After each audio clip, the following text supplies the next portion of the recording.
Hey friends, it's Rosalind. Welcome back to our gardens and our tiny farm. I've been rethinking a few areas of the garden lately, and this week we've been making some changes to the garden that I think will bring bigger blooms, more beauty, and more of that romantic cottage feeling that I've always wanted in the garden.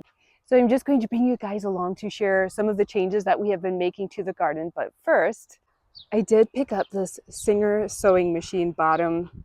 It was probably 6 weeks ago at the same garage sale that we got this cabinet that we placed into the greenhouse. I only paid $10 for this, but I've just had it in the garage all this time and I wasn't quite sure what I wanted to do with it. Yesterday I stopped at another garage sale and found this basket for $3.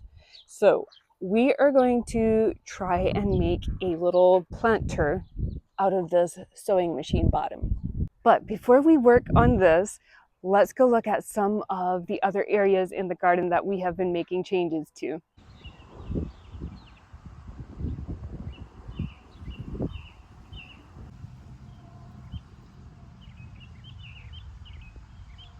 First of all, as you walk into the garden, we used to have a butterfly bush right back here by this arbor that we used to have our grapes growing on. And I have wanted to remove that butterfly bush for a few years now. It's just become overgrown for its space. And I really didn't like the blooms. Like, the blooms were so small. But I had just been putting it off all this time because I knew how much work it would take to remove that butterfly shrub. And I wasn't wrong about that. Those roots were massive and they ran, I don't know, maybe like 4 feet in each direction away from the butterfly bush. So I really had to hack at the roots. It took me about 1 hour to get the butterfly bush removed.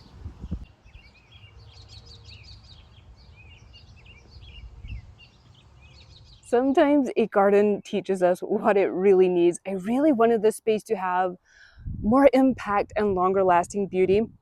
So I think it was last week or the week before when I shared with you guys that this arbor that we used to have our grapes growing on, I would really like to turn this into a potting shed sometime this year. So we planted the New Dawn climbing rose on the side of it.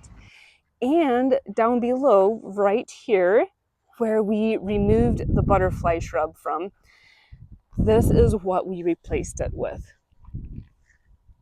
This is a mock orange. Oh my goodness. I wish I could share the scent through the screen with you guys because it smells amazing. We did have quite a few storms last night, so some of the blooms did blow off. So this mock orange does grow 5 to 6 feet tall and 4 to 5 feet wide. So once this arbor has been turned into a potting shed, like, this shrub will definitely, it will just completely fill in the space. And if we have a pathway coming up to it, it will just perfume the air.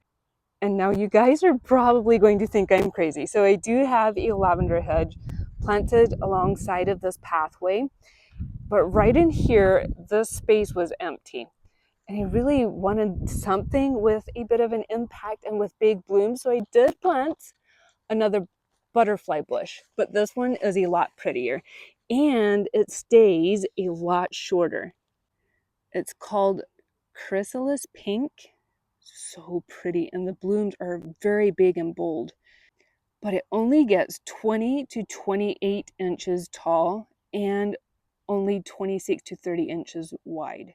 So a lot better size proportion compared to the other one that we pulled out of here.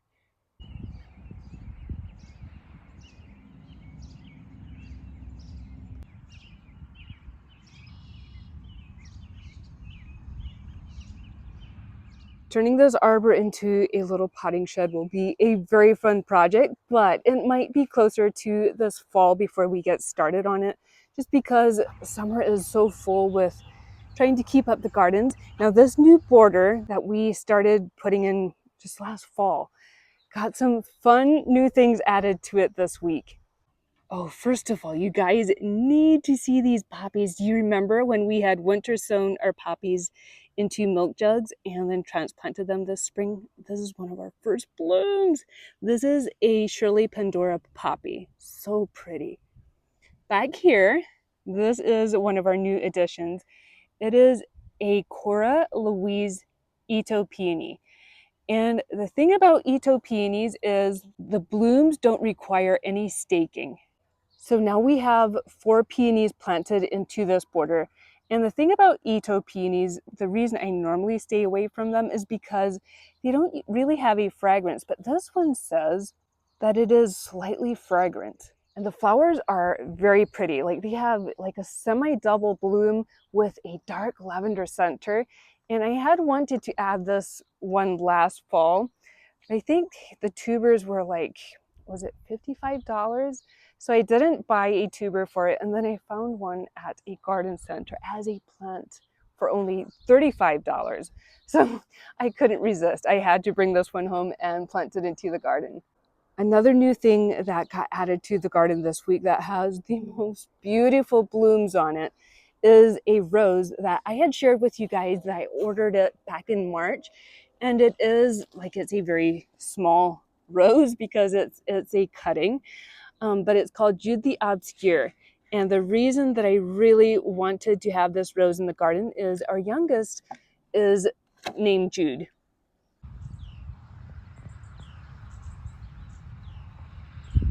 So the way we've been planting to kind of draw the borders together, right here we have our Cora Louise Ito peony, we have Jude the Obscure David Austin Rose, we have our Shirley Temple peony that we planted together a few weeks ago, and then our hydrangeas. We'll have to go down there and look at those roses. But over across the way from Jude the Obscure Rose, we have, see if I can shade it so you guys can see it better. This is Litchfield Angel David Austin Rose. So the coloring is kind of similar to Jude the Obscure Rose. Oh, those blooms are so pretty. We have our Litchfield Angel David Austin Rose over here against the little garden shed. We have Lavender Crush Climbing Rose on the obelisk. If we come back this way, we have Etched Salmon Peony, and then we have our Alnwick David Austin Rose. Oh, just look at those blooms. They're so pretty. And on the other side of that, we have our Sarah Bernhardt Peony. Do you guys remember last fall when I took one of our Sarah Bernhardt peonies and divided them into 3 different plants? Just look at how big these divisions are. Isn't that amazing? I just really want these spaces to feel abundant, welcoming, and filled with old-fashioned charm. Over here, we do have our dahlia patch. All of those are coming up. Oh, it's going to be so pretty in another few weeks. But we have to pop over here into the vegetable garden. There's a few things I wanted to show to you.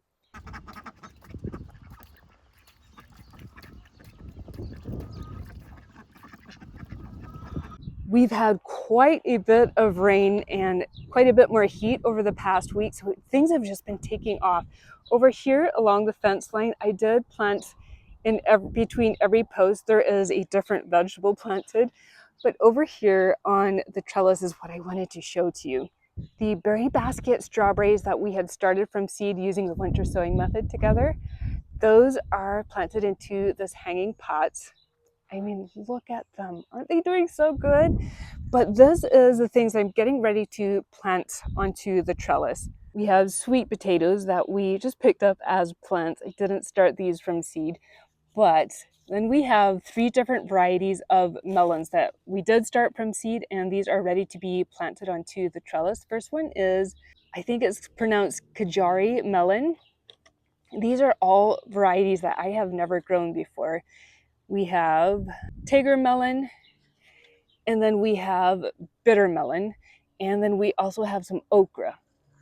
Oh, it's so amazing how just a few thoughtful changes can completely change the way a garden feels. So before we get started on putting this little planter together, let's go check out one of the other spaces that we have been rethinking this week.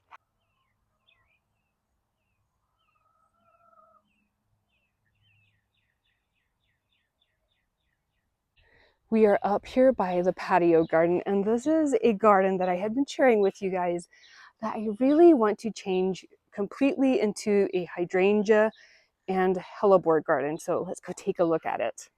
So the first thing that we worked on in this garden is on this burning bush. It's another shrub that we have wanted to take out. We did not plant it. It was here when we moved to this property, but it has just become an overgrown mess. So I came in here and I really hacked away at this bush, but oh my goodness, doesn't it look better?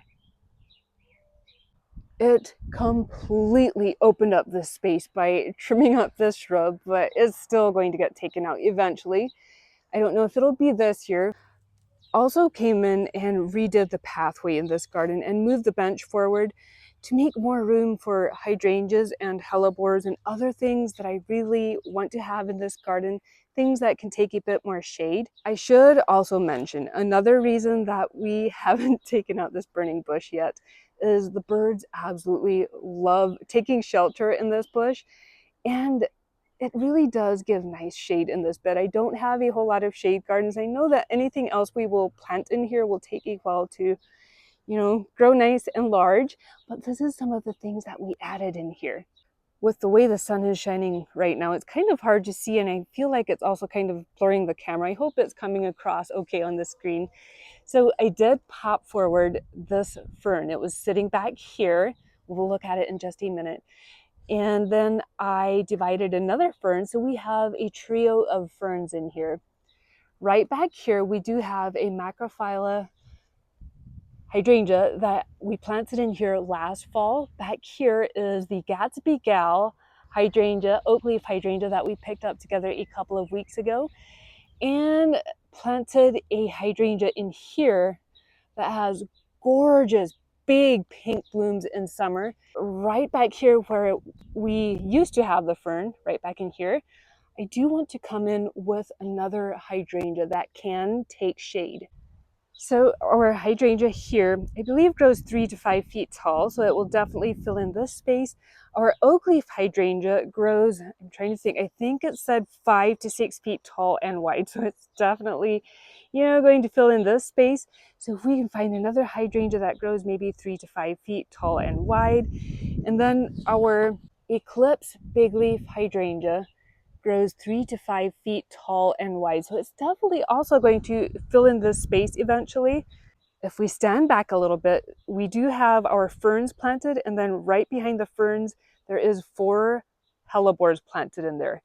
And right behind the hellebores, we have our hydrangeas planted. So since this guy is limbed up, I came in and planted another hellebore right in here. Then we do have the Let's Dance Skyview big leaf hydrangea right here, but it only grows 2 to 3 feet tall and 2 to 4 feet wide. So it should still, nicely fill in this spot since it is kind of towards the front of the border. And then we added another hydrangea. This is Firelight Tidbit Panicle hydrangea. It only grows 2 to 3 feet tall and 3 feet wide. And again, it is kind of, if we back up a little bit, kind of out towards the edge of the garden. But I think we still have room for maybe 1 or 2 hydrangeas. And then I would love to pop in like maybe the tater tot arborvitaes in here. And then this garden can just fill in and be a beautiful space to make everything feel more connected and just make it feel like a large room. Now ignore my bricks that I still haven't completely moved out of here, but it's just creating pathways from one space to the next. So we had kind of redone the pathway into this garden. So I did come in and started creating another pathway that leads off of the patio over to the new fireplace patio area. Still not completely done, but it automatically just makes all of the spaces feel more connected. Now that we've looked at some of those changes, let's head out to the greenhouse and work on turning that sewing machine into a planter.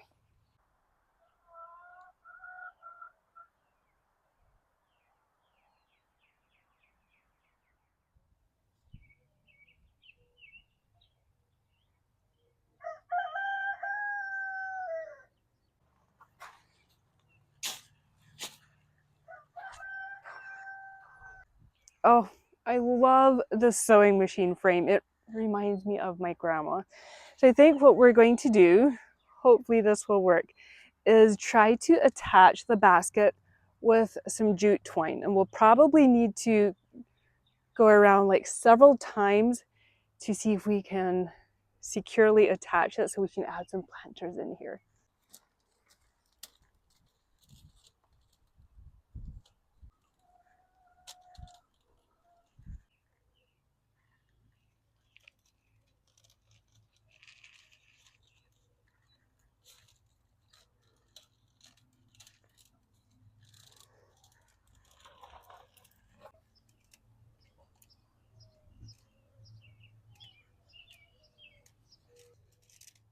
Okay, friends, what do you think?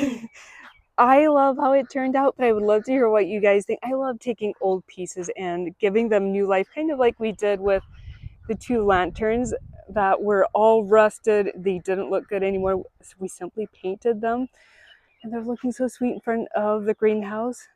So I think this is what we're going to do. We are going to add in the geraniums. These are apple blossom geraniums that I had started from seed 2 winters ago. I got the seeds from Eden Brothers. And last fall, I dug them up and I decided to experiment, see if I could overwinter them. Simply took off the soil and placed them in a cardboard box, kept them in a closet where it stays probably like 50 to 60 degrees Fahrenheit all winter. And the spring I pulled them out, I didn't really expect much, but they had a bit of growth on them. I was so excited. So I potted them up and they are doing so good. Hopefully within a couple weeks, we'll have blooms on them. So that is what is going into this basket that we placed on the sewing machine frame.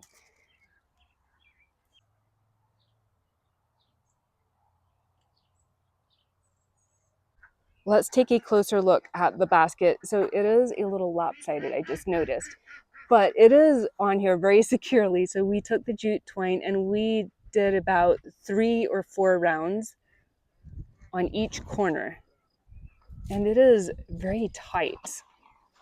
I love adding in vintage and antique items to the garden because it makes it feel collected over time rather than perfectly designed. Also, I have been working on adding in a border on the north side of the greenhouse. It does get shade all day long until about 5 p.m. in the afternoon, so it'll be interesting trying to figure out what plants will thrive back here.